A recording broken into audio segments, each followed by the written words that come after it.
The foundations of faith. Before man can think in the certain way which will cause his diseases to be healed, he must believe in certain truths, which are here stated. All things are made from one living substance, which, in its original state, permeates, penetrates, and fills the interspaces of the universe. While all visible things are made from it, yet this substance, in its first formless condition, is in and through all the visible forms that it has made. Its life is in all, and its intelligence is in all. This substance creates by thought, and its method is by taking the form of that which it thinks about.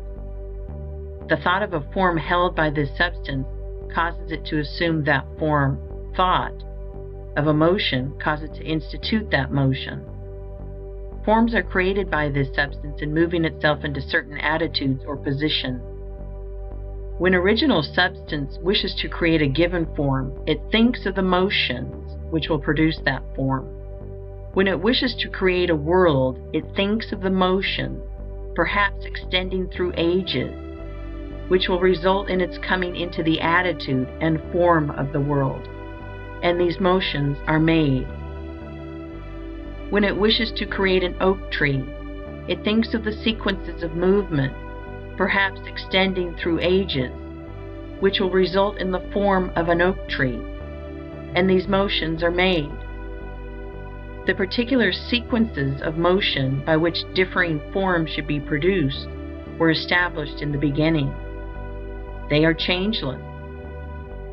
Certain motions instituted in the formless substance will forever produce certain forms. Man's body is formed from the original substance and is the result of certain motions which first existed as thought of original substance. The motions which produce, renew, and repair the body of man are called functions, and these functions are of two classes: voluntary and involuntary. The involuntary functions are under the control of the principle of health in man and are performed in a perfectly healthy manner so long as man thinks in a certain way. The voluntary functions of life are eating, drinking, breathing, and sleeping. These, entirely or in part, are under the direction of man's conscious mind, and he can perform them in a perfectly healthy way if he will. If he does not perform them in a healthy way, he cannot long be well. So we see that if man thinks in a certain way and eats, drinks, breathes, and sleeps in a corresponding way, he will be well. The involuntary functions of man's life are under the direct control of the principle of health, and so long as man thinks in a perfectly healthy way, these functions are perfectly performed, for the action of the principle of health is largely directed by man's conscious thought affecting his subconscious mind. Man is a thinking center, capable of originating thought, and as he does not know everything, he makes mistakes and thinks error. Not knowing everything, he believes things to be true which are not true. Man holds in his thought the idea of disease and abnormal functioning and conditions, and so perverts the action of the principle of health, causing diseased and abnormal functioning and conditions within his own body.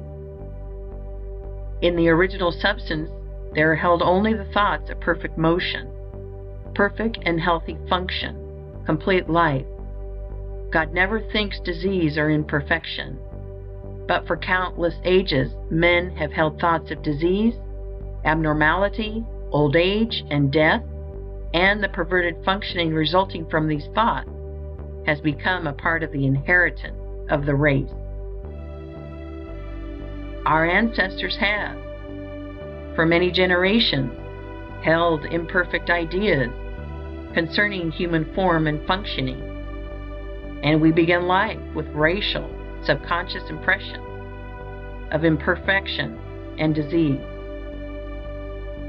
This is not natural or a part of the plan of nature.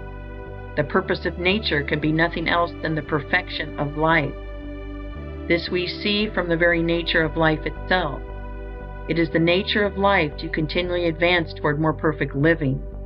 Advancement is the inevitable result of the very act of living. Increase is always the result of active living. Whatever lives must live more and more. The seed, lying in the granary, has life, but it is not living. Put it into the soil, and it becomes active, and at once begins to gather to itself from the surrounding substance, and to build a plant form. It will so cause increase that a seed head will be produced containing 30, 60, or 100 seeds, each having as much life as the first. Life by living increases. Life cannot live without increasing, and the fundamental impulse of life is to live. It is in response to this fundamental impulse that original substance works and creates. God must live, and He cannot live except as He creates and increases. In multiplying forms, He is moving on to live more. The universe is a great advancing life, and the purpose of nature is the advancement of life toward perfection, toward perfect functioning. The purpose of nature is perfect health. The purpose of nature, so far as man is concerned, is that he should be continuously advancing into more life and progressing toward perfect life, and that he should live the most complete life possible in his present sphere of action. This must be so, because that which lives in man is seeking more life. Give a little child a pencil and paper, and he begins to draw crude figures. That which lives in him is trying to express itself in art. Give him a set of blocks, and he will try to build something. That which lives in him is seeking expression in architecture. Seat him at a piano, and he will try to draw harmony from the keys. That which lives in him is trying to express itself in music. That which lives in man is always seeking to live more. And since man lives most when he is well, the principle of nature in him can seek only health. The natural state of man is a state of perfect health, and everything in him and in nature tends toward health. Sickness can have no place in the thought of original substance, for it is by its own nature continually impelled toward the fullest and most perfect life, therefore toward health. Man, as he exists in the thought of the formless substance, has perfect health. Disease, which is abnormal or perverted function, motion, imperfectly made or made in the direction of imperfect life, has no place in the thought of the thinking stuff. The Supreme Mind never thinks of disease. Disease was not created or ordained by God or sent forth from Him. It is wholly a product of separate consciousness, of the individual thought of man. God, the formless substance, does not see disease, think disease, know disease, or recognize disease. Disease is recognized only by the thought of man. God thinks nothing but health. From all the foregoing, we see that health is a fact or truth in the original substance from which we are all formed, and that disease is imperfect functioning, resulting from the imperfect thought of men, past and present. If man's thoughts of himself had always been those of perfect health, man could not possibly now be otherwise than perfectly healthy. Man in perfect health is the thought of original substance, and man in imperfect health is the result of his own failure to think perfect health and to perform the voluntary functions of life in a healthy way. We will here arrange in a syllabus the basic truths of the science of being well. There is a thinking substance from which all things are made, and which, in its original state, permeates, penetrates, and fills the interspaces of the universe. It is the life of all.